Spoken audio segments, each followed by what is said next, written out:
본 방송에서 제공하는 투자 정보는 투자 판단에 대한 조언입니다. 방송에서 제공하는 주식의 가치, 가격 상승 및 가격 하락에 대해서는 방송사에서 보장하지 않습니다. 시청자 여러분 안녕하십니까. 오늘장 내일장 2부 문을 열도록 하겠습니다. 2부에서는 이제 종목 이야기 자세히 나눠보도록 하겠습니다. 두 분의 전문가와 함께 종목 짚어드리고요. 종목 상담 이어갑니다. 종목 상담 원하시는 분들은 하단에 번호 나가고 있네요. 100원의 정보 이용료 부과되는 샵 4989번을 통해서 매수하신 종목명, 매수 가격, 비중 이 세 가지는 꼭 적어서 보내주시길 바랍니다. 유튜브 채널 활짝 열려 있습니다. 유튜브 접속 뒤에 서울경제TV 검색어 입력하시면 다양한 채널이 열립니다. 라이브 채널 함께 열리는데요. 클릭해서 들어오시면 언제 어디서나 TV 채널과 동일하게 실시간으로 시청 가능하니까요. 유튜브 채널도 많은 이용 부탁드리도록 하겠습니다. 시황부터 바로 짚어봅니다. 코스피가 1938포인트대입니다. 일단 3포인트 정도 현재 하락하고 있고요. 보합권 수준에서 더 이상 치고 올라가지 못합니다. 1940선 맞고 다시 내려오고 있는 상황인데 하루간의 흐름 정리합니다. 자, 보시면 1942부터 1934까지 밀리고요. 1945까지 올라가면서 살짝 상승 반전이 됐었는데 2시 이후에 다시금 또 밀려 내려오고 있는 상황입니다. 변동폭 자체는 크진 않지만 변동성 자체는 꽤 있습니다. 분봉으로 보면 그래도 좀 계속해서 움직임이 있는 상황이고요. 수급 주체 만나보면 기관이 지금 매수로 들어왔네요. 기관 가운데선 투신, 연기금이 주로 사주는데 연기금이 765억 원대의 순매수가 들어왔습니다. 다음 살펴볼까요? 코스닥이 600선 딱 턱걸이합니다. 600선을 지킬지 말지 좀 봐야 될 것 같은데 하루간의 흐름 정리합니다. 605부터 596까지 지금 밀린 뒤에 603까지 회복을 합니다. 그리고 다시 600선까지 밀려 내려오고 있는 상황이고요. 코스닥 역시 약세 흐름은 마찬가지입니다. 수급 주체 보시면 코스닥은 개인만 1215억 원 강하게 사고요. 기관 외국인 동반 매도 나오는데 외국인의 매도 물량이 꽤 많습니다. 기관은 135억 원 연기금만 순매수해주고요. 나머지 주체들은 모두 팔고 있는 상황입니다. 환율 살펴보도록 하겠습니다. 1216원 20전에 거래가 되면서 달러 조금 강해지고 있는 상황입니다. 금일 본 방송에서 제공해드리는 정보는 투자 판단에 대한 조언일 뿐입니다. 해당 주식의 가치와 수익률 보장해드리지 않는다는 점 참고해 주시길 바랍니다. 마감 전략 이어갑니다. 메리츠증권 영업부의 권홍섭 대리입니다. 안녕하십니까? 예, 안녕하십니까? 예, 오늘 시장의 흐름 한번 정리해 주시고요. 마감 전략까지 들어볼까요? 네, 오늘 우리나라 증시는 미국 증시의 훈풍에 힘입어 코스피의 경우에는 장중 1940선을 돌파하면서 상승 출발하였습니다. 그러나 이제 오후가 접어들면서 외국인의 매도세가 짙어지는 바람에 계속적으로 하락을 하고 있는 상황이지만 또한 기관이 다시 또 오후가 장 막판까지 지금 매수세가 들어오면서 낙폭을 또 만회하고 있는 상황입니다. 코스닥 시장의 경우에도 역시 마찬가지로 상승 출발하였으나 외국인의 매도세로 인해서 하락을 하였습니다. 그러나 오후에는 기관 매수세에 힘입어서 낙폭을 줄이고 있는 상황인데 아직까지도 계속적으로 제약바이오에 대한 어떻게 보면 차익 실현 매물 물량과 그리고 매수 물량의 공방이 생기는 흐름에 따라서 혼조세가 나타나고 있는 상황이기 때문에 코스닥 시장에서는 계속적으로 좀 투자 판단에 보수적으로 대응을 하셔야 된다 이렇게 보시면 될 것 같습니다. 일단 미중 무역 분쟁이 소강 상태에 따라서 경기 지표 발표에 따라 미국 증시가 움직이고 있습니다. 일단 미중 무역 협상과 관련돼서는 중추절 이전에 추석 이전에 미국과 중국의 고위급 회담이 열릴 것으로 예상되고 있는 상황이기 때문에 그런 부분에서 현재 경기 지표에 따라서 증시가 좌지우지되고 있는 상황인 것 같습니다. 이제 미국의 원유 재고 수치가 예상치보다 낮게 나왔기 때문에 그런 부분에서 소비에 대한 민감도를 봤을 때는 굉장히 경기가 좋아 보이는 지표를 발표를 했기 때문에 그런 부분에서 미국 증시는 상승을 했고요. 현재 근데 우리나라 증시 같은 경우에는 아직까지도 계속적으로 미국과 디커플링 상태로 계속적으로 시장이 진전되고 있는 상황이기 때문에 증시 변곡점이다 볼 수 있겠습니다. 또한 이제 JY 관련돼서 계속적으로 이제 뉴스가 나오고 있는 상황인데 아무래도 이제 매물 공역제 관련된 부분에서는 인정을 했기 때문에 구속이 불가피할 것으로 보여지고 있고 그밖에 2심 관련돼서는 이제 파기환송을 했기 때문에 그런 부분에서는 불구속 상태에서 수사를 할 것으로 예상이 되고 있습니다. 따라서 지금 현재 삼성그룹주들은 약세를 보이고 있는 상황에서 호텔신라와 호텔신라 우선주가 지금 강세를 보이고 있는 상황이기 때문에 삼성그룹주 투자하시는 분들은 각별하게 좀 유의를 하셔야 되는 상황입니다. 코스피는 기술적 분석상 하단 1,800까지 열려 있습니다. 따라서 이제 투자에 유의를 하셔야 되는 부분들이 있고요. 위에 상단 밴드는 한 2,100선까지도 있기 때문에 현재 2,000선에서 2,100선까지 다시 올라오게 된다면 오히려 비중 축소 내지는 현금화 전략이 좋아 보이는 상황이다 이렇게 보시면 될 것 같고요. 코스닥 시장의 경우에도 현재 600선을 지지를 하고 있습니다. 월봉 기준으로 현재 600선을 지지를 하면서 8월을 종료하게 되면 9월 달에는 다시 한번 기술적 반등을 기대할 수 있는 부분들이 있기 때문에 그런 부분에서 코스닥 시장에서는 그럼에도 불구하고 적극적인 투자보다는 어떻게 보면 분할 매수 관점에서 좀 대응을 하셔야 된다 이렇게 보시면 될 것 같습니다. 그렇다면 남은 시간 동안에 저희가 지켜볼 만한 종목이 있습니까? 네, 오늘 소개해드릴 종목은 유한양행입니다. 동사의 경우에는 이제 글로벌 빅파마, 3개사 중에서도 이제 베링거 인게하임, 일리어드, 얀센 등 빅파마들과 계속적으로 후보물 지우와 그리고 마일스톤에 대해서 계속적으로 쉐어를 하고 있는 상황입니다. 따라서 이제 그 얀센에 같은 경우에는 이제 9월에서 10월 정도에 폐하마켓가 열리는데 여기에 대해서 유한양행과 계속적으로 병영요법으로 임상을 하고 있는 부분에서 발표될 것으로 전망이 되고 있기 때문에 만약에 여기서 긍정적인 의견이 나온다면 주가가 한번 움직일 수 있는 모멘텀을 만들 수 있기 때문에 한번 투자 포인트로 잡으시면 될 것 같고요. 또한 이제 동사의 경우에는 레이저 티니과 그리고 병영과 관련돼서 2상과 3상이 내년도에 진입할 것으로 예상이 되고 있습니다. 따라서 길리어드와 그리고 베링거 인겐하임에 대한 기술 수출에 대해서 모멘텀을 기대하고 있는 상황이기 때문에 그런 부분에서 이 회사의 애로 그러니까 라이센스 아웃에 대한 매출 기대감이 상당히 큰 기대 전망이 되고 있는 상황이고요. 2020년 정도 이런 마일스톤에 대한 계약 관계를 포함한다면 영업이익은 1,261억 원으로 전년비 대비해서 315% 증가할 것으로 예상이 되고 있는 상황입니다.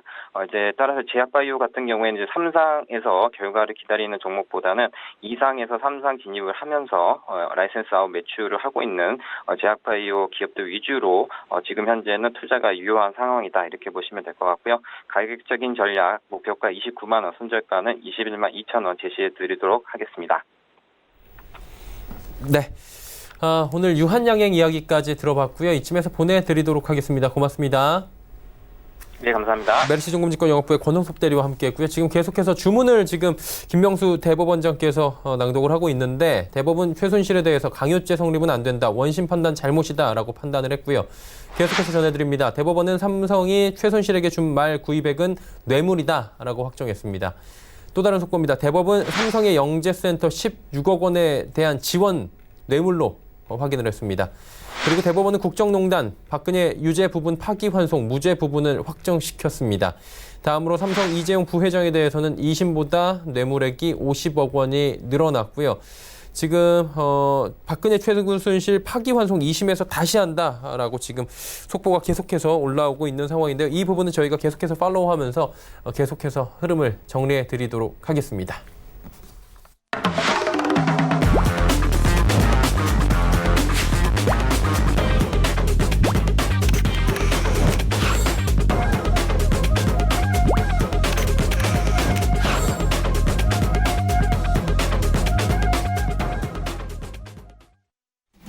본채널 일정 2부 함께하고 계십니다. 이제 두 분의 전문가와 함께 종목 바로 짚어보도록 하겠습니다. 오늘은 벤자민 투자연구소의 신일숙 소장, 샘플러스의 하채기 전문위원과 함께합니다. 어서 오세요. 안녕하세요. 안녕하세요. 네, 신 소장님부터 바로 출발하도록 하죠. 네, 신세계 인터내셔널입니다. 네. 신세계 인터내셔널이 2019년도 5월 달부터 좀 많이 빠졌습니다. 근데 여전히 신세계그룹에서 가장 기대해 볼 만한 기업이라고 생각이 되고요. 신세계그룹에서 지금 이마트, 대형마트 실적이 굉장히 좋지 않기 때문에 지금 그 어떤 업계의 변화를 받아들이고 변신하는 데 꽤 오랜 시간이 걸릴 것 같습니다. 오프라인 같은 경우에는 코스트코가 완전히 먹은 것 같아요. 그렇죠. 코스트코 양재점은 지금 전 세계 매출 1위고 하루에 매출액이 13억이 나옵니다. 그래서 공동 창업자, 그 이름이 뭐였죠? 짐 시네갈인가? 하여튼 코스트코 공동 창업자가 코스트코 양재점하고 한국의 코스트코만 생각하면 눈물이 날 지경이라고 시애틀 그 지랑 인터뷰를 했어요. 근데 이제 어저께 상하이 지점이 열렸거든요. 지금 뉴스에 많이 보도가 되었죠. 상하이 지점 난리가 났잖아요. 그러니까 미중 무역 분쟁 같은 걸로 인해서 중국 국민들이 뭐 미국 물건을 불태우고 성조기를 불태우고 그런 거 다 일부 국민인데 중국 인구가 많잖아요. 그거를 이제 그 기자들이 썩 쓰고 저 그거를 그냥 한국에서는 받아 쓰니까 우리나라에서 기사를 보기에는 아 이거 중국인들 뿔 단단히 났네. 중국인들은 아이폰도 안 쓰고 다 안 쓰겠네. 근데 어제 보세요. 코스트코 열렸는데 어떻게 됐죠? 난리 났죠. 5시간 걸렸대요, 나오는데. 주차하는데 3시간, 계산하는데 2시간. 그래서 나중에 영업 중단했어요. 그리고 제일 많이 팔린 건 역시 통닭구이. 우리나라에서 6,900원인가일 거예요. 거기에 이제 다 몰려들어가지고 다 떨어졌거든요. 그러니까 싸고 물건 좀 다 가는 거예요. 그러니까 지금 신세계에서 이마트가 힘든 거는 지금 세계 경기의 불황이라던가 대형마트의 몰락, 이런 이 큰 주제로 얘기할 수가 없어요. 왜냐면 코스트코는 대형마트인데요. 그리고 오프라인에서 시작했고, 그렇죠. 그런 업체도 있다는 거예요. 그러니까 지금 완전히 전략을 뭐 다르게 해야죠. 지금 뭐 코스트코를 따라갈 수는 없는 거고 이미 이마트 트레이더스나 이런 거를 만들어도 사실은 지금 같은 경우에는 후발주자이기 때문에 그 시장을 뚫고 들어가기가 어려워요. 그래서 이제 신세계 그룹 같은 경우에는 사실 다른 쪽을 봐야 되는데 인터내셔널이 지금 워낙에 최근에 고성장을 했어요. 신세계 인터내셔널은 원래 신세계 그룹의 어떤 의류 유통이나 이런 거를 담당해서 지금도 분류는 의류 업종으로 되어 있죠. 근데 화장품 업종으로 분류가 되지는 않는데, 그러니까 분류 자체가 화장품 업종이 없죠. 사실 지금 코스피의 대분류 상에는 화학 업종이 화장품 기업들이 다 속해 있고 화장품 업종은 없는데 신세계 인터내셔널의 화장품 사업이 워낙에 부각이 되다 보니까 의류 업종에 속해 있음에도 불구하고 최근에 화장품 기업들하고 어떤 동행하는 흐름을 보이기도 해요. 그래서 신세계 인터내셔널이 처음에 비디비치를 들어와서 팔면서 색조 화장품이 잘 됐고, 그래서 이제 스킨 일루미네이션이라는 기초 화장품으로까지 품목을 늘렸고, 그 다음에 최근에 하는 건 연작이라는 정유경. 그러니까 지금 정유경, 정용진이 있는데 정유경 씨는 지금 누나잖아요. 이런 화장품이라든가 라이프 스타일 이런 쪽 하고 있고, 정용진 부회장은 유통 쪽 주로 이런 쪽으로 맡고 있어요. 근데 지금 보면은 신세계 인터내셔널의 연작이라는 게 사실은 그 라인에 너무나 강자들이 있어요, 사실. 아모레퍼시픽의 설화수랑 LG생활관광의 후가 독보적인 위치를 차지하고 있기 때문에 과연 뚫고 들어갈 수 있을 것인가. 지금 신세계가 다 어떤 그 후발주자예요. 면세점에서도 신세계는 뒤늦게 지금 어떻게 보면 하나를 따내서 지금 이제 신라면세점이나 롯데면세점을 추격하는 입장이고, 화장품에서도 아모레퍼시픽, LG생활관광을 추격하려고 프리미엄 화장품 연작을 내놔서 정유경 지금 정유경 누나죠. 누나가 지금 승부수를 던졌는데, 연작이라는 게 뭐 신세계 면세점 아니면 신세계 백화점을 통해서 많이 깔리고 이제 뭐 조금 인지도가 올라오고 이런다고 하면 이 부분에서도 성장성이 지금 반영될 수가 있어요. 일단은 비디비치로 신세계 인터내셔널이 화장품 사업이 뜬 거고, 비디비치가 최근에 중국 3사선 도시 밀레니얼 세대 소비 그 세대들의 트렌드를 자극해서 이쪽에서 조금 먹히고 있었는데 중국 사드 보복 때문에 조금 처졌어요. 그리고 이제 향수 쪽을 건드렸거든요. 향수 쪽은 딥티크, 바이레도 이런 거 고급 향수 브랜드 이런 것들을 들여왔어요. 우리나라에서도 지금 뭐 조말론이라든가 이런 게 잘 되고 있는데 마지막에 이제 향수를 뿌리면서 마무리가 되는 거거든요, 화장품이. 그래서 어떻게 보니까 신세계 인터내셔널은 지금 토탈을 지금 다 하려는 것 같아요. 비디비치 색조 화장부터 기초 화장 했고, 연작이라는 프리미엄 라인 들여왔고, 딥티크, 바이레도 고급 향수 브랜드 이런 것까지. 그러니까 지금 뭐 라이프 스타일 쪽도 있는데 신세계 인터내셔널은 지금 화장품 사업의 그 부분에 따라서 지금 움직임이 심한 것 같아요. 2019년도에 강하게 초반에 갔던 것도 화장품 사업이 잘 돼서 간 거고, 화장품 사업이 조금 뭐 덜 되고 연작에 투자하는 그 비용이 많았다 이러면서 지금 빠진 거거든요. 근데 지금 그래서 20만 원 밑으로 내려와 있는데, 지금 이 가격대는 지금 사실 이 가격을 깨면은 이 올라간 게 다 의미가 없어져 버리거든요. 사실은 뭐 아모레퍼시픽도 솔직히 너무 아쉽긴 한데 지금 아모레퍼시픽은 제자리로 돌아와 버렸어요. 그 몇 년간 올라갔던 거를 다 내뱉었거든요. 근데 너무 아쉽긴 해요. 근데 아모레퍼시픽도 그렇게 아쉬운 부분까지 내려왔다는 거는 사실 저기서 더 내려갈까 싶기도 한데, 신세계 인터내셔널도 마찬가지인 게 이게 2012년, 14, 15 다 그 고점인 부분이에요. 지금 이 자리가 여기가 고점이었는데 이걸 2018년에 뚫고 거기를 한번 확인을 한 다음에 다시 두 번째 레벨업을 했었거든요. 근데 거기서 다이렉트로 지금 떨어졌는데 이 가격대를 만약 깨게 되면은 이 올라간 게 사실 의미가 없어져 버리거든요. 지금 그러면 그동안의 신세계 인터내셔널의 성장성으로 작용되었던 배경 스토리라던가 이런 것도 다 무의미해져 버려요. 이게 기술적으로 깨져버리면 아무 소용이 없어요. 그게 뭐 스토리가 좋건 말건 수급이 다 깨져버린다는 거니까. 그래서 여기를 마지노선을 해서 사실 여기는 깨진다고 보지 않고 일단 만약 깨지면 잘라야죠. 그러니까 일단은 17만 원을 손절가로 한 이유가 그 이유고요. 여기가 되게 중요한 라인이기 때문에. 그리고 목표가는 다시 뭐 요 정도 반 정도 올라가는 25만 원 정도로 잡도록 하겠습니다. 두 번째는 다우기술입니다. 다우기술 오랜만에 나왔는데 꾸준하게 올라가는 기업이에요. 그냥 요즘에 워낙에 여러분들 트라우마에 너무 시달릴 수도 있으실 것 같아요. 지금 그 코오롱 티슈는 아예 지금 상패가 뭐 2차 심사 가봐야 뭐 있겠어요 지금. 그리고 그거 2019년 6월 달인가 상장했잖아요. 그 3월 달에 미리 통보했대요. 그 대행 업체에서 이거 신장세포라고.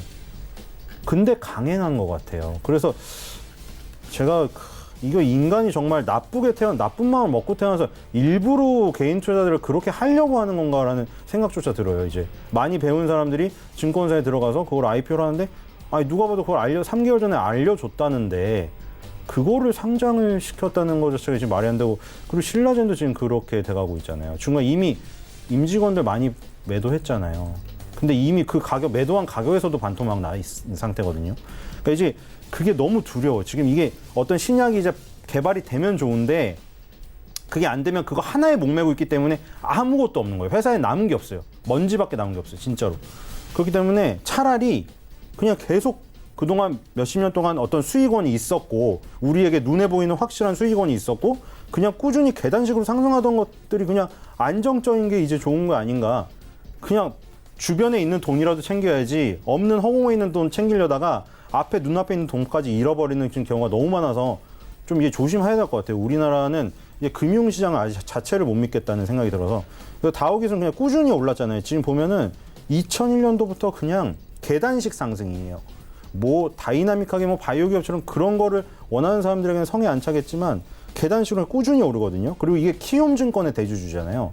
키움증권은 지금 브로커리지가 아무리 뭐 100년 수수료 무료, 평생 수수료 무료가 돼서 수수료 사업이 어렵다고 해도 키움증권이 그래서 이미 변신을 많이 했거든요. IPO, 아까 제가 나쁘게 얘기했지만 IPO에도 참여 많이 해서 여러 기업들 발굴해낸 것도 많고, 그래서 키움증권이 일단 키움증권의 대주주란 게 되게 안정적이에요. 키움증권은 개인 투자들이 제일 많이 이용하고 있는 증권사기 때문에 거기서 이제 수입원이 나오고 계속 나오고, 다우기술 같은 경우는 원래 이제 키움증권 대주주 그거 말고 기존에 하는 거는 클라우드 서비스 이쪽에 관련이 되어 있거든요. 이게 뭐냐면 중소기업 상대로 ERP 분야, 전사적 자원관리의 그 영어 줄임말이죠. 거기에서 클라우드 서비스를 제공하고요. 클라우드 자동화를 위한 데이터 집적 처리 분석 기반, 이 기술을 보유하고 있습니다. 그래서 미국 데이터 센터에 기반한 클라우드 인프라도 보유하고 있고, 그래서 클라우드 서비스라는 게 요즘에 많이 등장을 하는데, 그 지금 워렌 버핏이 그 투자했던 그 회사 뭐죠? 갑자기 기억이 안 나는데, 그 회사도 어떤 그 사업이 굉장히 이제 저물었어요. 자기가 원래 하는 사업이. 근데 클라우딩 서비스로 굉장히 부각이 돼서 지금 다시 살아난 케이스가 있거든요. 그래서 새로운 그 서비스도 하고 있고, 키움증권의 대주주라는 이게 굉장히 강점인 것 같아요. 그래서 그냥 조용히 소리 없이 가는 그런 그 옛날에 그 대우의 자동차 같은 그런 기업이라 이런 게 안정적이지 않나 싶습니다. 손절가 19,000원, 목표가 3만 원입니다. 네, 말씀하시는데 잠깐 죄송한데 지금 이재용 부회장에 관련된 지금 선고가 나오면서 관련주들의 움직임이 급박하게 지금 변동이 되고 있는 상황입니다. 삼성 관련주들의 흐름을 살펴보도록 하겠습니다. 일단 삼성 같은 경우에 이재용 부회장이 2심 판결 파기환송이 됐습니다. 뇌물 혐의 추가 유죄가 나왔고요. 기존에 있던 것보다도 죄가 더 엄중하게 지금 물어지고 있는 상황입니다. 결론적으로는 지금 팩트상으로는 그런 상황이고, 그러다 보니 묵시적 청탁이 인정이 됩니다. 2심은 다시 해야 되고요. 지금 삼성전자부터 삼성 SDS까지 전체적으로 파란불 보이는 가운데 삼성 SDI는 뭐 덜합니다. 그런데 삼성전자가 지금 상승 보합권까지 갔다가 밀리고 있고요. 가장 크게 지금 직격탄으로 날아올 수 있는 게 삼성바이오로직스와 삼성물산입니다. 이게 지배승계 구조와 문제가 있는, 관련이 있는 직접적인 주식들인데, 부정청탁에 대한 대가 관계가 인정이 된다라는 부분이고요. 뇌물 혐의가 추가가 유죄가 된다. 한마디로 이 승마영재센터 승계작업 부정청탁 유죄 취지 파기환송된다는 겁니다. 이게 한마디로 이 부분을 좀 정리를 해서 말씀드리자면 무죄 확정된 건 재산 국외 도피 하나입니다. 삼성에서 승계를 위해서 최순실을 통해서 말을 제공을 했고요. 이 부분이 박근혜 전 대통령에게 뇌물과 경영승계 작업으로 이 모든 것들이 진행이 됐다는 것이 대법의 판단입니다. 그러다 보니 삼성 관련주들은 지금 직격탄을 맞습니다. 이 대형주들이 이렇게 밀리다 보니까 시장 자체도 밀리고요. 지금 삼성바이오로직스는 말씀드리는 순간 VI 걸렸습니다. 지금 9%, 10%까지 밀려 내려가고 있고요. 삼성물산 역시 6%대의 하락이 지금 진행 중인 상황입니다. 삼성 관련주들의 움직임은 계속해서 저희가 팔로우를 해드리도록 하겠습니다. 자, 이제 계속해서 종목 이야기 가보도록 하겠습니다. 세 번째 종목 가보도록 시장은 뭐 악재밖에 없어서 예.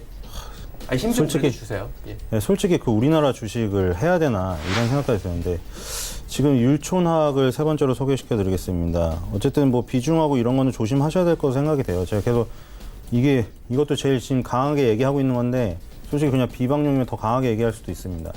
그래서 그 조심을 하셔야 될 것 같아요. 우리나라 주식은. 그 율촌화학 같은 경우는 농심의 계열사고 지금 이거 그 뉴스에 광고가 뜰 수 있으니까 그냥 들으시기만 하세요. LG화학의 김명환 배터리 연구소 사장이 있습니다. LG화학이 지금 어떤 회사예요? 화학이라는 이름 붙어 있지만 LG화학 하면은 지금 우리나라를 대표하는 전기차 배터리 회사잖아요.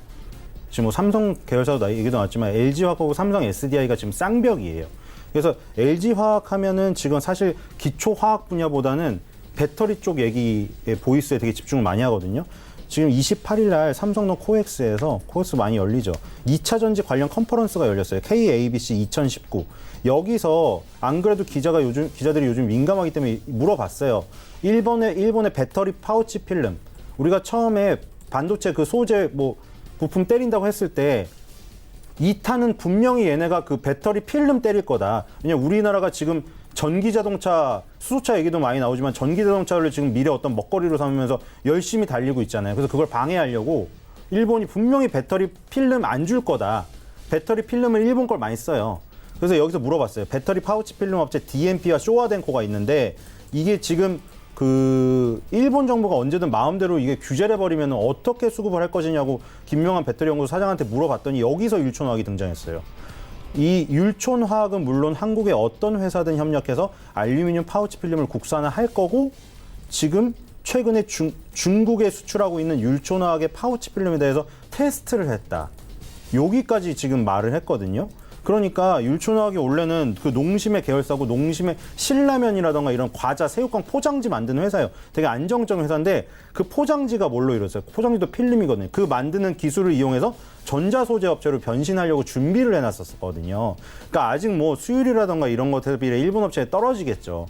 근데 이제 테스트를 하고 거기에 뭐 통과를 하면 뭐 LG화학의 배터리 필름으로 전격적으로 쓰일 가능성도 있는 거예요.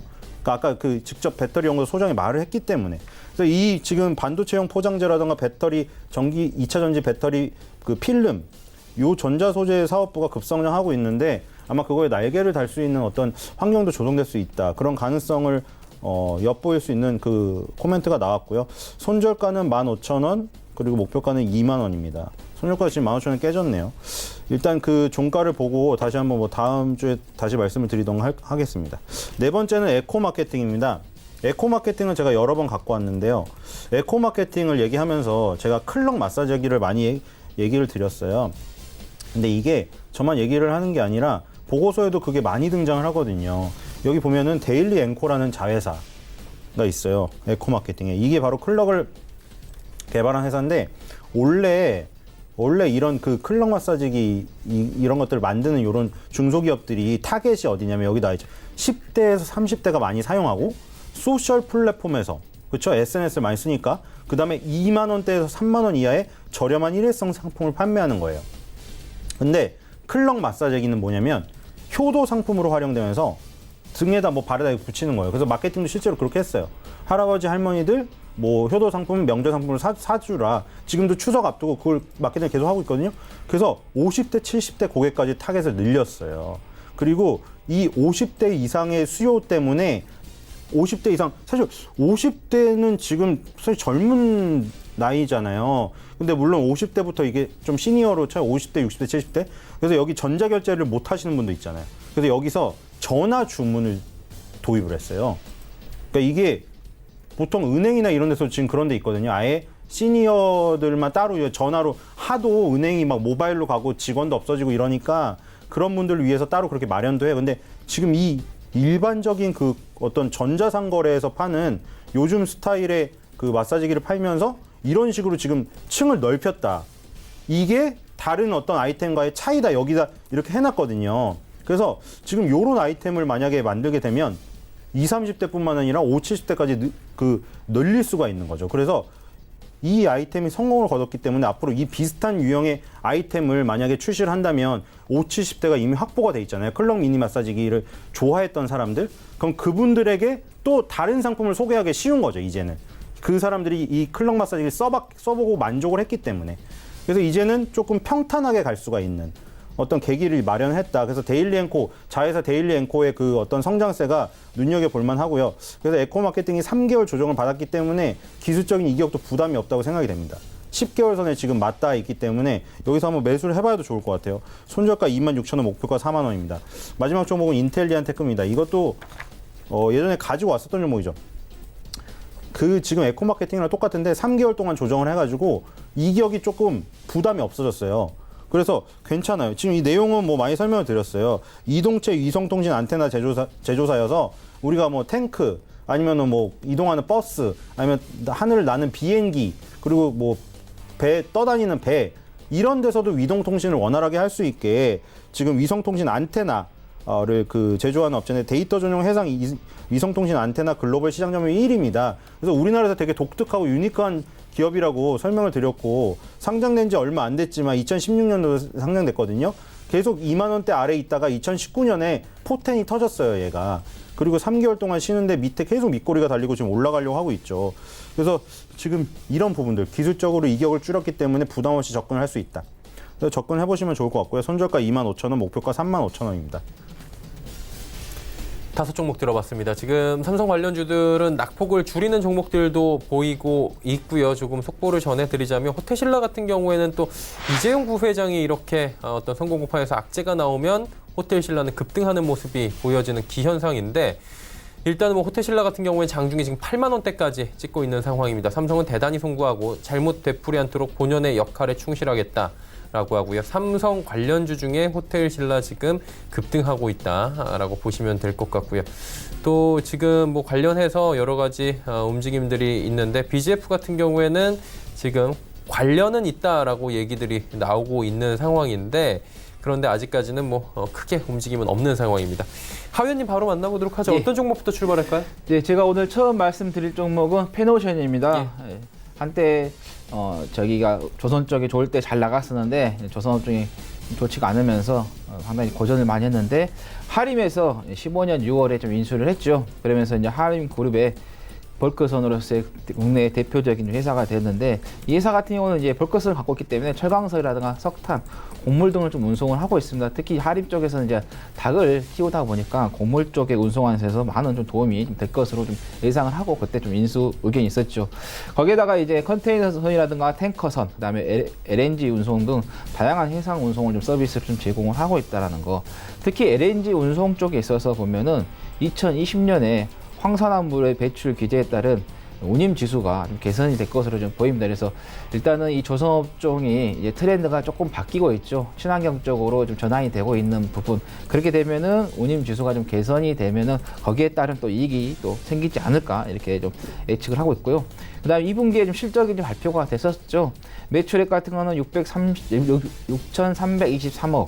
그다음에 영업이익 같은 거는 505억을 기록을 했는데 영업이익이 시장에서는 462억으로 좀 예상했었어요. 근데 예상치보다도 높게 나오면서 그 부분에서 좀 긍정적인 좀 평가를 좀 받고 있는 부분이고, 3분기에 영업이익이 한 606억 정도 좀 기록할 것으로 지금 예상을 하고 있거든요. 이게 아무래도 이제 환율이 지금 계속해서 올랐기 때문에 우리가 지금 3분기에 지금 살고 있지 않습니까? 지금 이 살고 있는 부분에서 환율이 지금 3분기에 좀 올랐잖아요. 그에 따른 또 이익이 좀 개선이 될 것 같다는 좀 이야기 나왔습니다. 자, 목표가는 5,200원, 손절가는 4,460원 말씀드리겠습니다. 그리고 수급 쪽에서도 보면 좀 기관 쪽에서 좀 들어오고 있다는 거, 그것도 참고하시면 되겠습니다. 그 다음에 팅크웨어를 좀 말씀드리겠습니다. 이 종목도 제가 여러 번 계속해서 말씀드리고 있는 한 종목인데, 내비게이션하고 그 다음에 지도 소프트웨어죠. 맵 소프트웨어, 그 다음에 블랙박스 차량용, 그다음에 태블릿 PC, LBS 사업을 좀 하고 있다. 예, 과거에 이제 내비게이션이 그냥 길 안내하는 그런 단순한 단순한 시스템이었다면, 이제는 자율주행 시스템이 도입이 되어가지고 지금 판매가 되고 있고, 블랙박스도 마찬가지입니다. 촬영만 하는 게 아니라 자율주행 시스템이 장착이 되어서 지금 판매가 되고 있는 부분. 그다음에 LBS 이치 기반 서비스죠.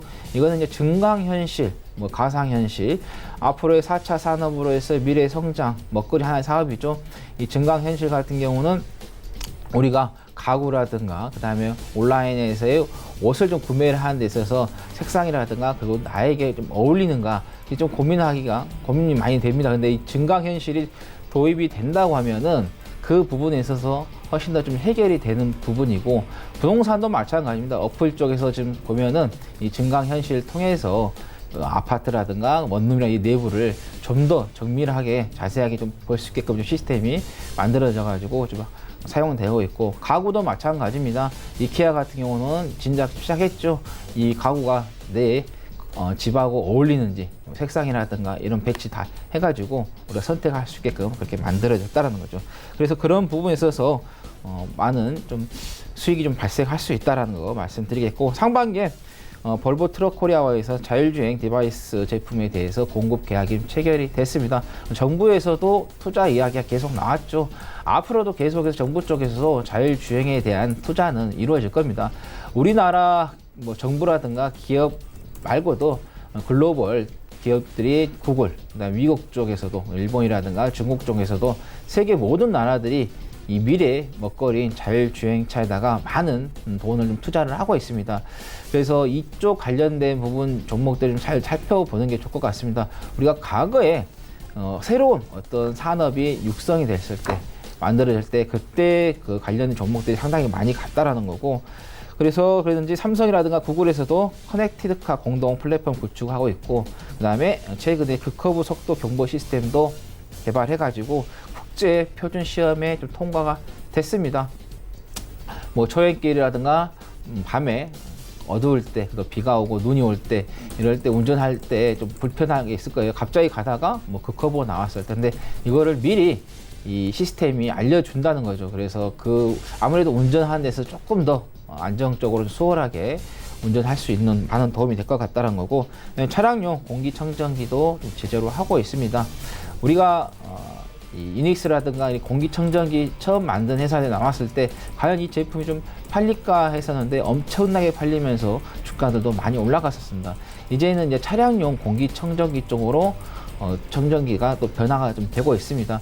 앞으로의 그 차량들의 출시가 되는 차들은 차량용 공기청정기가 또 설치가 된다거나 또는 이런 자율주행 당연히 되는 거고, 스쿠터 같은 것도 장착이 돼서 한다고 하니까, 그래서 이 회사 같은 경우는 차량용 공기청정기를 좀 만들고 있다는 거.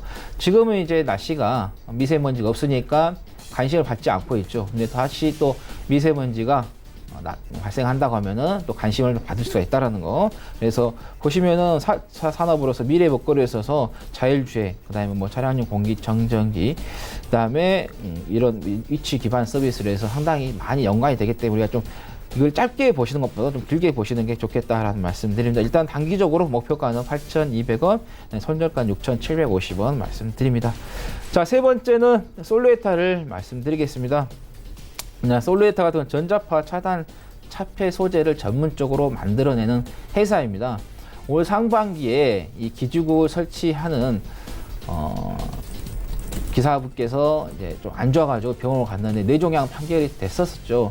그러다 보니까는 그 왜 뇌종양이 발생했느냐, 그 원인이 뭐냐, 이 전자파 때문에 그랬다고 나왔기 때문에, 그래서 전자파 차단에 대한 이 시장에서의 어느 정도 좀 부각이 됐었습니다.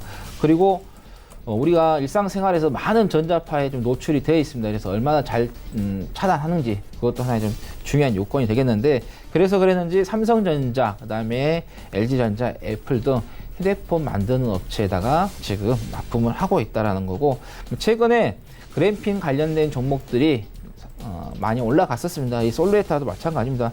그래핀의 그 분사액 제조하는 방법이라든가, 그 다음에 폴리이미드 그래핀 복합 재료를 만드는 제조 방법 가지고 있다는 거.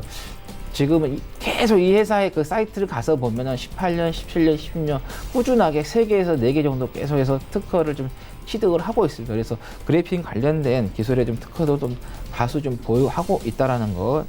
그다음에 외국인들이 최근에 좀 어느 정도 계속해서 지난달 후반부터 해서 파동을 치면서 매수세가 좀 들어오고 있다라는 거 좀 참고하시면 되겠습니다. 목표가는 3,800원, 손절가는 2,970원입니다. 자, 그 다음에 캠시스인데요. 이 종목은 제가 지난번에 한번 추천을 드렸었고, 언급 드렸었고, 또 단기적으로 추천을 드렸었어요.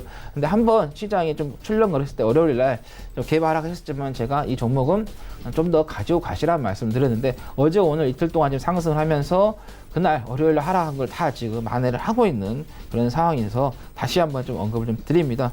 자, 캠시스 같은 경우는 휴대폰 카메라 전문 업체였죠. 근데 이제는 거기에서 그냥 머무르지 않고 시대의 변화에 발을 좀 맞추면서 사업을 좀 다각화하고 있는 부분인데요. 차량용 카메라, 그 다음에 서라운드 뷰 모니터링 시스템, 블랙박스를 지금 제조를 하고 있는데, 특히 여기에서 이제 서라운드 뷰 모니터링 시스템을 여러분께서 좀 관심을 좀 가져야 될 겁니다. 이것도 차량들이 앞으로 출시가 되면은 다 장착이 돼서 나올 건데, 지금 기존에 이제 차를 이제 운행하신 분들은 이걸 장착하신 분도 계십니다. 비싼 거는 100만 원대 넘어가고, 우리가 이제 기준적으로 봤을 때 40만 원, 50만 원대 하더라고요. 근데 이게 서라운드 시스템, 서라운드 뷰 모니터라는 게 전면을 다 본다는 거죠. 좌우, 전면, 후면 다 보기 때문에, 그래서 우리가 안전하는 데 있어서 상당히 안전적인 그 시스템이 되겠다. 그래서 후진할 때 그 장애물이라든가 또 유화가 있을 때 빠르게 좀 발견해가지고 대처를 할 수 있는 부분, 그리고 우리가 좌우 차량 끼어들기 할 때도 이 시스템을 통해서 우리가 자세하게 좀 볼 수 있는 부분이기 때문에, 그래서 이 부분을 좀 잘 좀 보시면 되겠고, 또 이 카메라가 자율주행차에 들어갑니다. 아까 차량용 카메라를 만든다고 했었죠. 그게 바로 자율주행차에 좀 카메라가 들어간다는 거죠. 자율주행차는 그야말로 그냥 본인 스스로 차가 움직이는 거지 않습니까? 그러면 인지를 해야겠죠. 가고 서고 하는 그런 인지를 하는 데 있어서 카메라가 그 역할을 하는데, 이 캠시스의 카메라가 좀 장착이 된다는 거. 그다음에 드론에도 또 이 카메라가 장착이 되고 있다는 거, 제가 수없이 말씀드리죠. 상업적으로도 이제 규제가 풀린다고 하면 택배 쪽으로 빠르게 이 드론 산업이 활성화될 것 같고요. 그다음 국방이라든가 재난, 다양하게 좀 사용이 되고 있는 부분이기 때문에 드론 관련해서 좀 보시면 되겠고, 그 다음에 이달 말 아마 세보 C라고 여러분들께서 아마 길거리 다니다 보면은 이 조그만 소형 전기차를 좀 보시게 될 거예요. 기존에 나온 제품도 지금 간혹 가다가 그 길에서 좀 볼 수가 있는데, 이 소형 전기차를 좀 생산을 하면서 이게 지금 연말 정도에서 매출이 한 400억 정도 좀 차지할 것으로 좀 예상이 된다면 상당히 실적이 좀 개선이 될 것 같으니까 그 부분에서 여러분들 잘 좀 보시면 되겠고, 그다음 신규 사업으로서 생체 인식하고 정보 보안도 좀 하고 있습니다. 우리가 점점 이 보안에 대한 부분에 있어서 인식이 좀 강화되고 있죠. 계속해서 해킹, 해커들에 의해서 좀 어떤 개인 정보가 좀 노출이 되고 있는 부분이기 때문에, 그래서 점점 그걸 더 강화시키기 위해서 생체 인식이라든가 이쪽으로 해서 좀 연관이 좀 됐을 거예요. 그래서 공인인증서도 점점 없어지고 이제 생체 인식으로 모든 것을 좀 해결할 것 같습니다. 그리고 박영태 대표이사가 이재명 도지사하고 중앙대 동문이라는 이야기가 나오면서 정치인 테마하고도 지금 관련이 있기 때문에 참고하시면 되겠습니다. 자, 목표가는 2,800원, 손절가는 2,100원인데 수급에서 보면 좀 외국인들이 조금씩 좀 계속해서 들어오고 있는 부분이기 때문에 그 부분도 좀 참고하시면 되겠다라는 말씀 드립니다. 자, 그 다음에 S8인데요. 이건 이제 5G 관련된 종목이죠. 지금 뭐 KMW 같은 경우는 상당히 좀 많이 올라갔습니다. 대장주로서 역할을 하고 있는데 그 뒤에 또 이제 올라갈 또 종목들이 있는데 바로 이제 모듈 업체입니다. 이게 이제 기지국을 설치를 했으면 그 모듈로 해서 전환을 시켜주는 그 제품을 만들고 있는 게 바로 이 SAT이기 때문에 그래서 5G하고 좀 관련이 되겠다라는 거. KT하고 SK텔레콤, LG유플스의 거래가 됩니다. 3사에 다 거래가 된다는 것은 이 회사의 기술력이 그만큼 좋다는 거겠죠. 그리고 전국에 설치된 고정식 죽축 계약 70% 이상을 이 회사가 좀 제조를 하고 있고 주요 매출처로는 한국도로공사, 그다음에 국토관리사무소, 지자체, 공공기관이 되겠다. 그래서 이쪽에 매출이 이어진다는 것은 미수금이 없겠죠. 매출 채권이 그만큼 쌓여가지 않는다는 뜻입니다. 그래서 안정적으로 좀 수금이 되겠다라는 거고 5G 가입자 수가 약 한 200만 명 좀 돌파를 했습니다. 지금 계속해서 증가를 하고 있어요. SK텔레콤 같은 경우도 지난번에 말씀드렸지만 100만 명을 돌파를 했기 때문에 그래서 연내 한 400만에서 500만 명 지금 예상을 좀 하고 있고 글로벌 시장에서는 연내 한 1000만 명 2024년까지는 19억 명이고요. 그 다음에 5G 스마트폰이 좀 출시가 되면서 25년까지에서는 전체 스마트폰에 있어서 42%를 좀 차지할 것으로 좀 예상이 된다는 거. 그리고 5G 같은 경우는 이제 초입 단계입니다. 4G도 나왔을 때 장기적으로 계속해서 성장을 했었습니다. 이번에는 5G 같은 경우는 더 많은 속도를 내야 하기 때문에 이 4G의 그 기지국보다도 2배 이상의 설치가 돼야 됩니다. 그러다 보니까는 그만큼 설치하는 데 있어서 대수가 많기 때문에 시간이 좀 오래 걸리겠죠. 그래서 좀 사이클을 좀 길게 좀 보시면 되겠고, 그 다음에 이제 그 중국 쪽에서 5G를 사용화를 시작을 합니다. 중국이 엄청나게 넓지 않습니까? 뭐 지금이야 미중 간이라든가 한일 간에 이런 문제가 좀 쌓였기 때문에 잘 좀 해결이 안 되고 있지만 다시 또 대화가 잘 돼서 무역 협상이 잘 이루어진다 하면은 또 중국 쪽에서도 우리나라 업체들에서 수요가 좀 발생할 수 있는 부분. 그 다음에 뭐 일본이라든가 뭐 미국, 그 다음에 유럽 쪽에서도 5G 사용할 때 미국은 이제 했죠. 주변 국제 글로벌 국가들이 계속해서 좀 할 수 있는 부분이기 때문에 그걸 좀 보시면 되겠고. 자, 그 다음에 주당 100원의 배당금을 좀 주고 있다라는 거. 이런 말이 있어요. 전어가 나오는 철에 배당금에 투자를 하다. 이제 가을 되니까 이제 전어철이 돌아오죠. 그래서 이제 배당금 주는 종목들을 여러분들이 살펴보셔야 할 것 같아요. SLT 지금 한 1,900원대인데 100원이니까 상당히 많이 줍니다. 자, 목표가는 2,700원, 손절가는 1,665원 말씀드립니다. 네, SAT까지 이야기 나눠봤습니다. 삼성 관련주들은 지금 낙폭을 좀 회복을 하고 있다라고 저희가 정리를 해드릴 수가 있을 것 같습니다. 삼성전자가 장중에 43,000원 초반까지 밀렸고요. 삼성바이오로직스는 장중에 VI 걸리면서 9%대까지 밀렸습니다. 삼성 SDI 역시 낙폭 줄였고요. 삼성물산도 6%대에서 4%대까지 줄여가고 있는 상황입니다. 다음 좀 볼까요? 삼성생명, 삼성화재, 삼성전기 모두 다 지금 낙폭을 줄이고요. S1은 상승폭 유지합니다. 호텔신라는 오히려 상승폭을 좀 줄여가는 모습도 포착이 되는데 삼성카드, 호텔신라 말씀드렸다시피 8만 원 넘어가던 갑작스럽게 상승이 조금은 멈춰가고 있는 상황입니다. 자, 단기적분 종목들 이제 짧게 좀 리뷰를 해보도록 하겠습니다. 지난 시간에 태림 포장이었잖아요. 네. 어땠어요?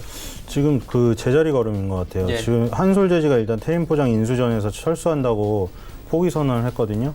태림포장은 여전히 매각 매물로 남아 있고, 근데 그 매각이 안 이루어져도 제가 말씀드린 대로 아까 전에 지금 온라인 전쟁이 벌어지고 있잖아요. 세계는 아마존이랑 알리바바가 다 먹었어요. 오프라인 뿌리로 한 업체에서 유일하게 성장하고 있는 건 코스트코 하나밖에 없고요. 그래서 이제 우리나라 같은 경우는 신세계라는 오프라인의 강자가 쿠팡을 경쟁상대로 삼으면서 그 뉴스에 이런 얘기 나왔잖아요. 왜 롯데가 아니고 쿠팡이야? 이렇게 물어보는 그 타이틀이 나왔어요. 그러니까 롯데는 가만히 있었던 거예요. 쿠팡이 더 위협적인 존재였던 거예요. 그래서 지금 쿠팡의 로켓 배송으로 유명하죠. 그리고 마켓컬리, 뭐 헬로네이처, 오아시스 이런 새벽 배송 업체들하고 SSG라는 그 오프라인의 강자가 이제 변형된 그리고 맞붙는 거예요. 그러면 이제 어떤 산업이 커지냐? 박스 산업이 커져요. 보존제랑 박스. 그래서 태림포장 같은 업체는 이제 PBR이 높아지기 시작할 거예요. 그래서 PBR이 높아지는 구간에 초입이 있기 때문에 어느 시점에 들어가도 매각 이슈가 불건 안 불건 어느 시점에 들어가도 손실 보기 어렵다 이제는. 그렇게 생각이 됩니다. 그래서 눈여겨보셔야 될 것으로 생각이 되는 종목이에요. 네, 테림 포장. 그렇다면 오늘은 어떤 종목이 괜찮아요? 오늘 에코 마케팅 한번 다시 노려보도록 하겠습니다. 네. 추석을 앞두고 있고 지금 아까 데일리 앤코 자회사의 그 클럽 미니 마사지가 열심히 선전을 또 하고 있어요. 뭐냐면 추석 때 효도 상품으로 마련을 하세요. 원 플러스 원. 이게 원 플러스 원이 더 먹히는 아이템인 게 조그맣게 생겼는데 그거를 뭐 연인끼리 서로 발에 마사지를 붙여주세요. 아니면 할아버지 할머니 대신에 할아버지 할머니 등에 붙여주세요. 뭐 이런 식으로 하는데 이게 되게 잘 먹혀요 지금 이 마케팅들이. 그래서 에코 마케팅의 데일리 앤코의 그런 실적이 또 단기적으로 좋아질 수가 있다. 추석을 앞두고. 그래서 추석 때 가면 이제 못 사잖아요. 추석 때 미리 샀다가 추석 끝나고 팔면은 단기적으로 수익이 좀 나 있지 않을까 이런 생각이 듭니다. 네, 알겠습니다. 한양 디지텍을 하 의원님은 지난 시간에 이야기했는데 어땠어요? 네. 어제 조금 흔들렸었죠. 근데 오늘 빠르게 지금 제자리를 좀 찾아가면서 제가 추천드렸던 화요일보다 좀 종가를 조금 높게 좀 마감이 될 것으로 좀 예상이 됩니다. 예사 같은 경우는 이제 반도체 메모리 이제 모듈의 전문 업체에다가 말씀드린 삼성전자에 좀 공급하고 있는데 거기에 머무르 있지 않고 자회사 한양 내비컴을 통해서 나로의 이성항법 장치를 좀 설계하는 데 있어서 좀 참여를 하면서 우주 사업하고도 연관이 되겠다라는 거 말씀을 드렸었습니다. 그래서 우리나라는 이제 그 우주 사업, 위성 사업에 이제 걸음마 뛰었다고 좀 보면 되겠습니다. 근데 강대국들을 좀 보면은 엄청나게 지금 많이 발전해 있습니다. 그리고 나사를 통해서도 이 미국 같은 경우, 특히 구글 같은 경우도 지도 같은 경우 다 정보를 좀 받고 있는 부분이기 때문에 우리나라도 그냥 거기까지 좀 올라가야 됩니다. 그리고 정번에 북미 회담에 있어서도 미국에서 이성을 통해서 북한에서의 그 사정을 다 확인하고 있었지 않습니까? 그만큼 이제는 위성의 전쟁이다. 그래서 우리나라도 이쪽에 좀 투자를 좀 적극적으로 좀 해줬으면 하는 좀 바람이고 정부에서도 계속해서 투자 좀 이야기를 하고 있기 때문에 그런 관련해서 좀 보시면 되겠고 내비게이션 GPS 수신도 하기 때문에 조금 더 한양 디지텍을 좀 지켜보자라는 말씀 드립니다. 네. 그럼 오늘은 짧게 어떤 종목이 괜찮아 보여요? 오늘은 페노션을 좀 말씀드리겠습니다. 우리 앵커님께서 짧게 해달라고 해서 아까 설명을 드렸기 때문에 페노션 같은 경우는 할인 구립인데 아까 말씀드린 것처럼 철광석이나 석탄, 뭐 곡물 등 운송하는 업체이고 특히 여기에서 이제 LNG 운송을 하면서 2020년에 있어서 황산화물 규제가 따르기 때문에 그러면 운임료가 좀 개선이 좀 될 것으로 좀 발생합니다. 그러면 영업이익이 아무래도 증가하겠죠. 그리고 또 조선업종 자체 좀 트렌드가 조금씩 바뀌고 있는 부분도 있기 때문에 그리고 일단 실적이 2분기에도 이제 시장을 이제 예상하는 이제 수치가 나왔지만은 이제는 3분기 때 좀 실적이 특히 영업이익이 좀 증가할 것으로 좀 예상이 된다는 거. 특히 이 운송에 있어서는 환율이 좀 민감합니다. 환율이 지금 계속해서 좀 올라갔기 때문에 특히 3분기에 지금 올라가 있지 않습니까? 그래서 3분기에 좀 실적이 좋을 것으로 예상이 되기 때문에 우리가 좀 잘 보자는 말씀드리겠고 기관 쪽에서 최근에 좀 매수를 하고 있는 것도 참고하시면 되겠습니다. 목표가는 5,200원, 손절가는 4,460원 말씀드립니다. 네. 페노션 말씀해 주셨습니다. 지금 27분 지나고 있고요. 마감 지수 정리합니다. 코스피부터 만나보도록 하죠. 자, 코스피 지수가 1934포인트대입니다. 지금 삼성 관련해서 뭐 박근혜 전 대통령, 최순실 관련한 선거 공판이 2시 50분 정도에 마감이 됐는데 이 부분이 마감이 되면서 시장이 좀 급락세로 전환을 하는가 싶었습니다. 삼성 관련주들의 움직임이 있다 보니 하루간의 흐름을 보면서 조금 더 말씀을 드리면 자, 보시다시피 1945부터 1933까지 내려왔다가 또 쭉 올라가면서 지금 우상향 하는가 싶었는데 바로 또 밀려 내려옵니다. 보시다시피 지금 쭉 빠져 내려온 시점이 있습니다. 이게 한 2시 50분, 3시경인데 이때쯤까지 밀려 내려오면서 삼성 뭐 그룹주들 전체적으로 밀리고요. 그러다 보니 지수가 같이 밀린 건데 지금 약간 그 회복을 하면서 전체적으로 시장이 어느 정도의 안정은 찾고 있는 상황입니다. 다음 살펴보도록 하죠. 지금 기관이 매수 물량을 여전히 가져가 주고 있고요. 오후 들어서 지금 매수 전환이 된 상황입니다. 그리고 개인 사주고요. 외국인은 팝니다. 시총 상위주들 보시면 삼성전자가 오늘 장중에 43,000원 초반까지 밀려갔다가 2%대까지 낙폭을 기록하다가 다시 어느 정도 되돌림이 나왔고요. SK하이닉스 보합, 그리고 현대차 보합, 네이버 1% 하락입니다. 다음 살펴보도록 하죠. 현대모비스도 빠지고요. 하지만 LG화학, 셀트리온, SK텔레콤은 올라갑니다. 신한지주 보합이고요. 다음 살펴보도록 하겠습니다. 코스닥은 599.81, 600이 살짝 이탈이 되네요. 코스닥도 근데 급락이 좀 멈췄는데 하루간의 흐름을 정리하면 보시다시피 605부터 595까지 밀렸다가 603까지 쭉 올라갑니다. 그리고 다시 595까지 밀려 내려오면서 급락세로 펼쳐지는 거 아닌가라고 지금 이야기 나온 시점은 동일합니다. 2시 50분에서 3시 사이입니다. 관련주들, 삼성 관련 부품주들부터 해서 전체적으로 좀 투심이 밀려 내려가다가 다시 올라오는 상황이고요. 이제 수급을 좀 봐야 될 텐데 여전히 개인만 삽니다. 그리고 기관 외국인 팔고요. 기관은 105억 원 가운데 연기금만 157억 원 사주고 있는 상황입니다. 다음 살펴보도록 하죠.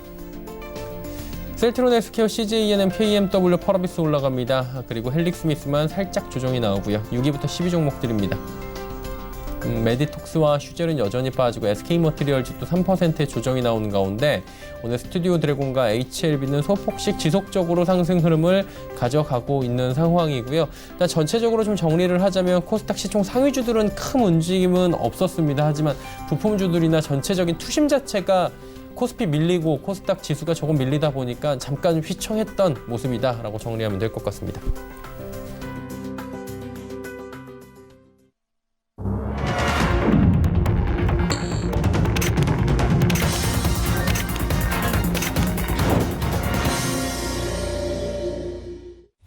네, 시장 모두 마감이 됐습니다. 오늘 시장 어떻게 보셨는지 두 분과 함께 이야기를 좀 나눠보도록 하죠. 어떻게 보셨어요, 소장님? 네, 생각보다는 덜 빠졌네요. 예. 근데 계속 뭐 변화가 없어요. 솔직히 말해서. 지금 월봉에서 8월 달에 월봉이 그동안 뭐 며칠 상승한 것 같잖아요. 우리가 지금 느끼기에는 며칠 정도 상승한 것 같죠. 근데 월봉으로 보세요. 8월 달 월봉은 여전히 장대 음봉이에요. 코스닥이나. 그렇죠? 장대 음봉으로 마무리될 가능성이 높아요, 지금. 그래서 지금 뭐 9월 달도 많은 일수가 거의 빠지고 추석 연휴로 어떤 반등의 계기가 일어나기는 9월 달까지도 힘들고 여기서 지금 이 하락 N자로 쭉 빠졌잖아요. 그리고 코스피는 지금 이 120개월선이 깨졌어요. 이게 지금 며칠 안 남았는데 극적으로 증시가 급등해가지고 여기 위로 올려놓을 일은 지금 확률이 너무 낮잖아요. 그러니까 지금 120개월선이 깨지면서 지금 8월 달이 마무리될 가능성이 큰데 이쪽 보세요. 120개월선이 깨진 적이 없어요, 지금. 언제 있죠? 그러니까 이 종가로 깨진 적은 2003년까지 가야 돼요. 2003년. 이 2008년에도 종가로는 120개월선 다시 위로 갔어요. 그러니까 지금 이게 종가상으로 120개월선이 깨지고 끝날 확률이 지금 29일이에요, 오늘이. 거의 이 기회는 없거든요, 이제는. 그러면 극적인 말도 안 되는 일이 일어나지 않으면 2003년 이후에 처음으로 코스피 지수에서 120개월선이 종가로 월의 종가상으로 깨지고 끝나요. 이건 의미가 크거든요. 아무리 뭐 요즘엔 뭐 이제 뭐 옛날보다 뭐 틀려졌어. 뭐 그런 이동평균선들 그냥 정직한 이동평균선들 하기보단 또 뭐 이상한 이동평균선이 나오면 뭐 세력선 뭐 있고 거기에 지지받으면 돼. 아무리 그래도 기본적으로 일단 장기 이동평균선으로 불리우는 120개월선이 깨지고 끝나면 이 기술적으로 타격이 커요. 그래서 여기 깨지고 끝나면 9월 달에도 계속 하방 압력이에요. 왜냐면 5개월선, 10개월선은 이제 하락, 이게 쫙 따라오거든요. 이게 쭉 이제 다음 달 같은 경우는, 자꾸 다른 게 뜨죠? 다른 게 이제 따라오고 있고, 따라오면서 눌려요. 그러면 이제 압력을 더 받거든요. 그럼 웬만하게 급등이 안 나오면, V자 급등이 안 나오면 계속 밑으로 하방 압력이 지금 강하게 내려오는 추세로 가는 거예요. 그래서 그 부분에서 굉장히 어렵고, 지금 전기전자, 의약품 이런 거 같이 빠지고 있잖아요. 지금 의약품이 완전 성질이 변했어요. 그쵸? 의약품은 예전에는 전기전자랑은 정반대로 움직였어요. 그러니까 통신업종이랑 그냥 비슷하게 움직였어요. 오늘 통신업종 올랐죠. 1위 했죠. 이거는 방어업종의 대명사예요. 통신업종은. 그리고 이제 이 의약품은 중간에 성질이 변했는데 바이오의 대세가 오면서 전통적인 제약사들도 바이오 개발을 많이 하고 이러면서 성장업종이 돼서 약간 변형이 됐어요. 그러다 보니 지금 같은 경우에는 사실은 이 전기전자 업종이랑 원래는 좀 반대되는 성향이 있어야 되는데 지금 유사하게 움직여버려요. 근데 이게 안 좋은 게 지금 우리나라를 대표하는 거는 IT가 지금 아직 IT죠. 자동차는 지금 쉬고 있고 그리고 화학은 지금 변모 중이에요. 기초화학, 순수화학에서 어떤 하이브리드 화학으로 변모 중이에요. 배터리 업체라던가. 그래서 이제 힘이 분산되어 있고 의약품 같은 경우에는 이제 어떻게 보면은 이 코스닥의 바이오보단 덜한데 이 미래 세대를 이끌어갈 업종, 성장 업종으로 변신했어요. 근데 그러면 지금 현재의 최고 성장 그 정점에 있는 IT, 그리고 향후 성장을 책임질 의약품 업종. 이게 같이 동행해서 같이 빠져버리니까 이 어떤 방어해줄 애가 업종이 별로 보이질 않는 지금 상황이에요. 그래서 하방의 압력을 계속해서 걱정하시면서 대응을 해야 되는 지금 상황으로 파악이 됩니다. 네. 일단 뭐 아직까지는 마음 놓을 구간이 전혀 아니고 시장 상황이 좋지 못하다라고 결론이 날 것 같은데 하 위원님은 어떻게 보셨어요?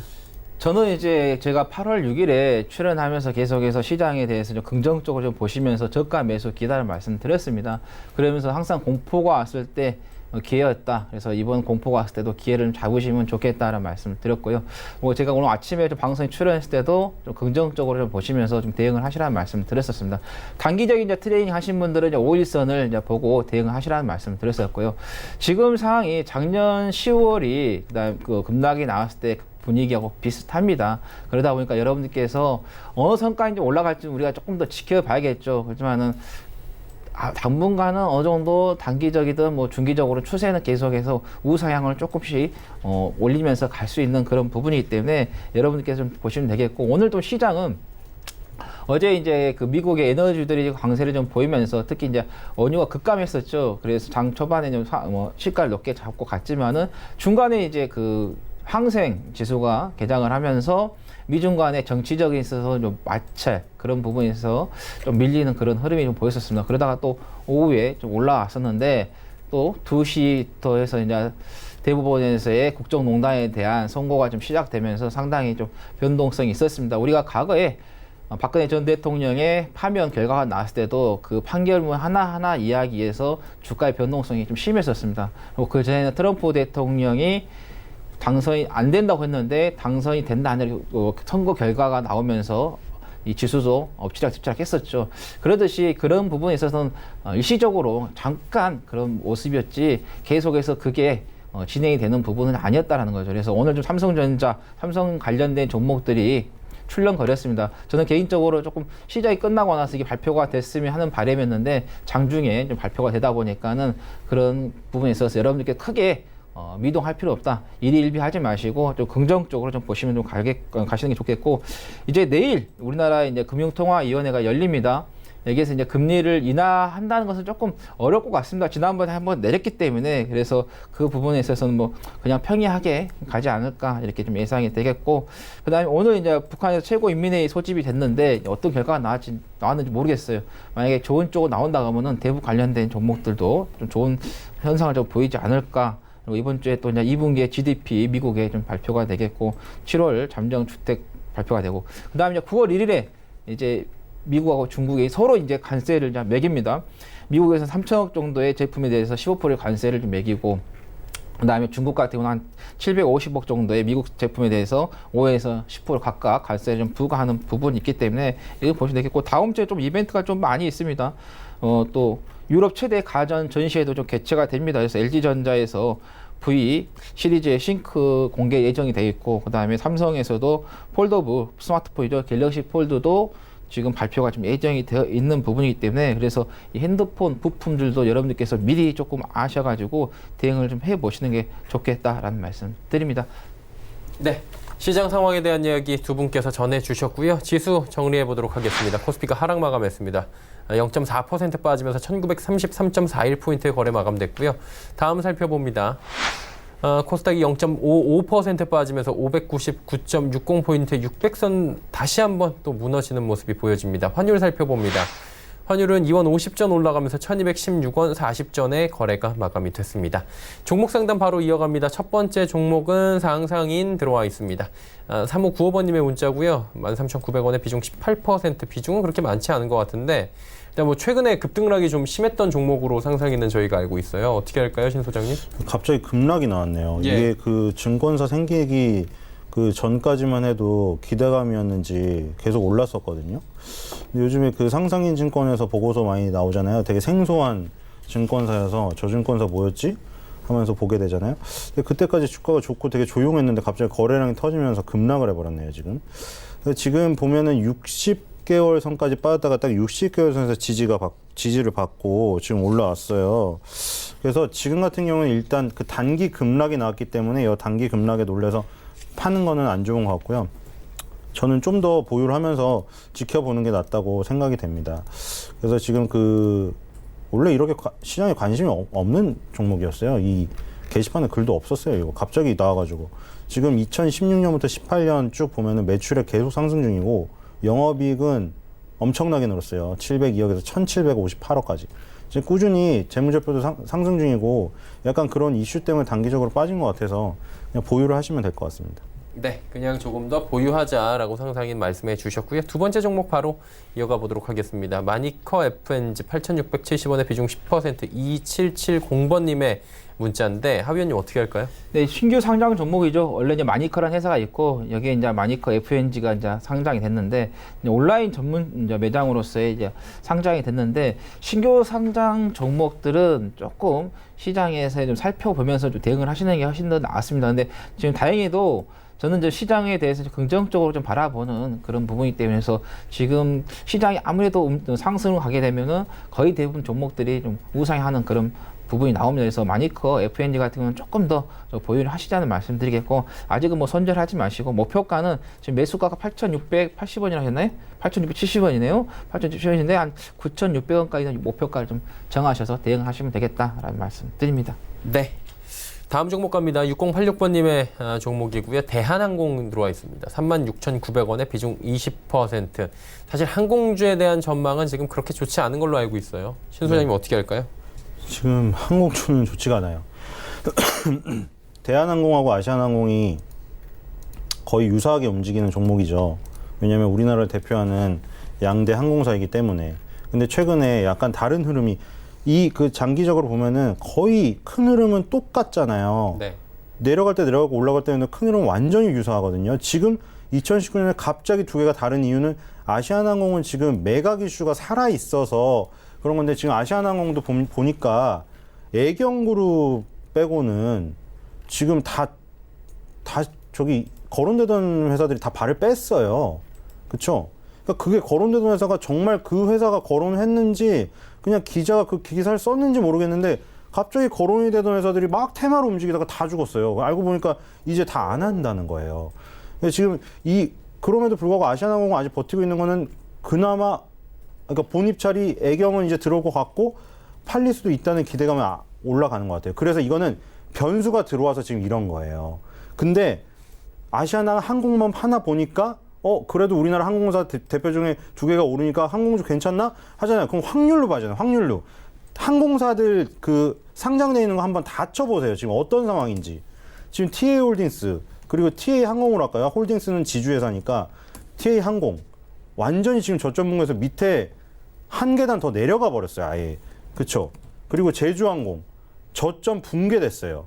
2016년, 17, 18년 저점 붕괴됐어요. 그쵸? 그리고 또 뭐 있죠? 지금 에어부산인가요? 에어부산도 지금 사실 아시아나항공하고 묶여서 얘는 지금 살아있죠. 그러니까 아시아나항공, 에어부산 두 개.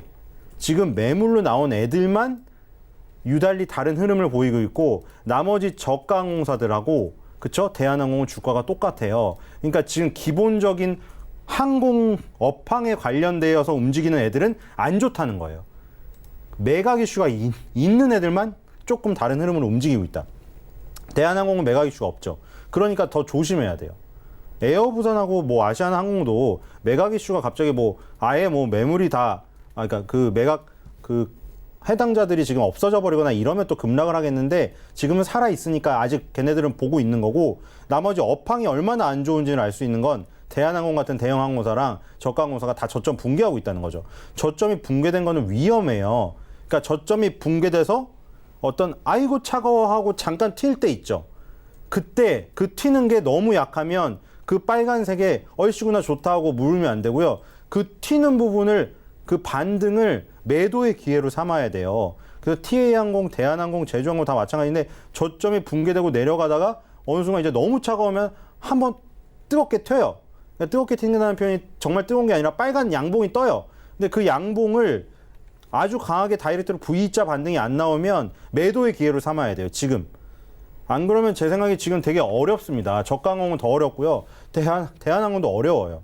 그래서 지금 일본 노선의 축소가 큰 게 일본 노선이 엄청 큰 비중을 다 차지하고 있었어요. 하나투어 같은 여행사도 마찬가지고 우리나라 대형 항공사, 저가 항공사가 대부분 일본 노선에 치중되어 있었단 말이에요. 그거를 다 줄이고 그 공백을 뭐 대만 중국으로 옮긴다고 하는데 갑작스럽게 대만 중국도 안 갈 뿐더러 중국은 또 사드 보복으로 당한 게 있기 때문에 지금 여론을 보시면 알아요. 안 좋아요. 그것도 눈치가 보이기 때문에 뭐 동남아 노선으로 또 돌린다고 하는데 아예 해외여행 자체가 전반적으로 줄어버릴 가능성이 있기 때문에 그런 거에 그 조심을 하셔야 될 지금 상황으로 생각이 됩니다. 그래서 한마디로 지금 반등이 일어날 때 매도를 해서 비중을 압도적으로 축소를 시키시기 바랍니다. 네, 알겠습니다. 한 종목만 더 갑니다. 3888번님의 야스 종목이고요. 매수가 26,500원에 비중 30%. 이 종목 어떻게 할까요? 예, 야스 같은 경우는 디스플레이 장비 업체죠. 지난번에 이번 주에 삼성 이재용 부회장이 컨턴드 앞 OLED에 대한 그 투자 이야기가 나오면서 그래서 OLED 관련된 업체들이 좀 상승세가 좀 나왔었습니다. 그래서 뭐 27일 날 뭐 장중에 한 16%가 올라갔다가 꼬리를 달았지만 계속해서 지금 추세가 무너지지 않는 좀 흐름을 좀 만들고 있다라는 거고 시장이 말씀드린 것처럼 좀 긍정적으로 좀 바라보신다고 하면은 종목들도 계속해서 우상할 수 있는 그런 힘이 생기기 때문에 조금 더 우리가 좀 지켜보자는 말씀드리면서 지금 약간 손실이지만은 조금 더 보유하셔가지고 한 29,000에서 21,000원까지 좀 보시자는 말씀드립니다. 네, 야스까지 이야기 나누어 봤습니다. 두 분은 이쯤에서 보내드리도록 하겠습니다. 벤자민 투자연구소의 신일섭 소장, 샘플러스의 하채기 전문위원과 함께했습니다. 고맙습니다. 금일 본 방송에서 제공해드린 정보는 투자 판단에 대한 조언일 뿐입니다. 해당 주식의 가치와 수익률 보장해드리지 않는다는 점 참고해 주시길 바랍니다. 오늘장 내일장 저희가 준비한 소식은 여기까지입니다. 편안한 오후 시간 보내시길 바랍니다. 저희는 내일 오후 2시에 더 좋은 소식을 들고 찾아뵙도록 하겠습니다. 함께해 주신 여러분 고맙습니다.